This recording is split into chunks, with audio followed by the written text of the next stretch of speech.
when we're looking at farm rodent control, we need to think about what's around farm. Farms aren't just specifically livestock or crops or cereals. We need to think about what else lives there. So on this farm in particular, when we did our survey prior to baiting, we noticed there was mallards about, there was some pheasants, there's some guinea fowl, there's some cats, and these are all non-target species. So we need to take those into account when we do any kind of baiting strategy.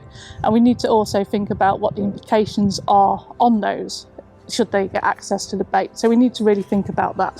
So when we bait, before we even get to that baiting process, we talk about the proofing, the habitat management, and we can also talk about traps. So, if it's a small infestation, can we manage it with a few traps, or do we then need to go onto a chemical rodenticide?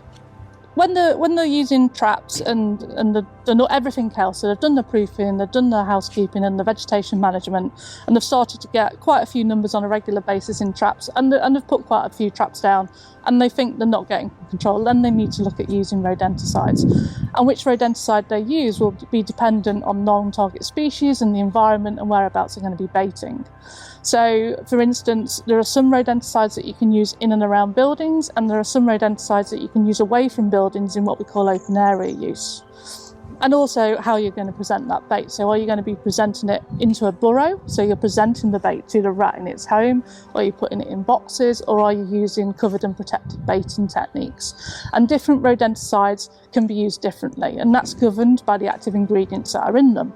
So, for instance, we've got our first generation anticoagulants. We've then got our second generation anticoagulants, and they're split into two groups. So we have our multi-feeds and our single feeds.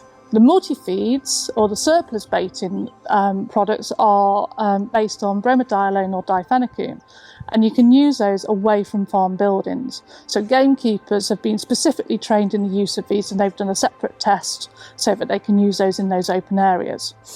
In and around buildings, you can use the single feeds, the likes of Flucumefan, so Storm and Storm Ultra, or Brodifacoum.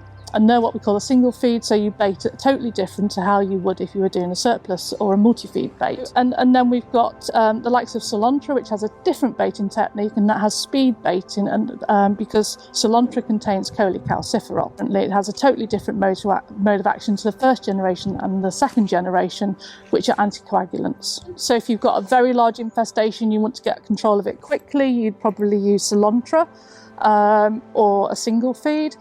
If the speed of control wasn't such an issue, you might use difenacoum or bromadiolone. What we tend to say is hit them hard and fast, because the time to death from eating a lethal dose differs between the different products. So with Solantra, they will stop moving within 24 hours, so you'll get no movement. When they take the single feeds and the multi-feeds, then they will continue to move around for 3 to 4 days until they die. So when you're using the products, it's really important that you pick up the pack and you look at the label.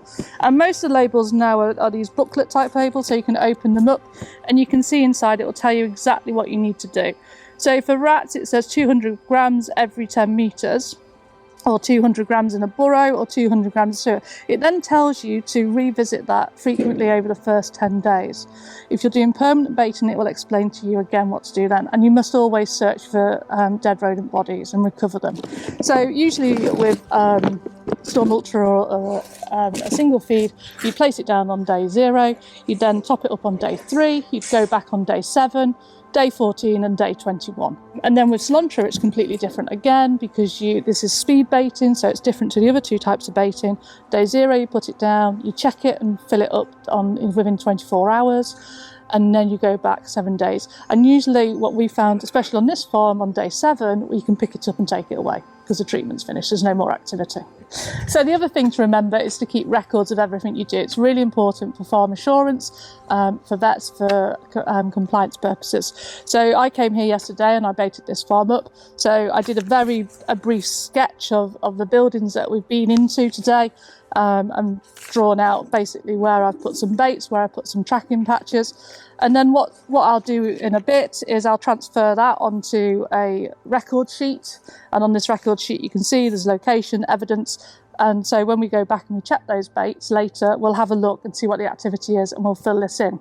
This is then filed, and you can scan it and you can keep it on your computer. Or if you wanted to, we have these as electronic format that we give to farmers, and they can fill it in themselves on their own computer. So they don't even have to do the paperwork. They can just have a notebook as long as they remember to transfer it.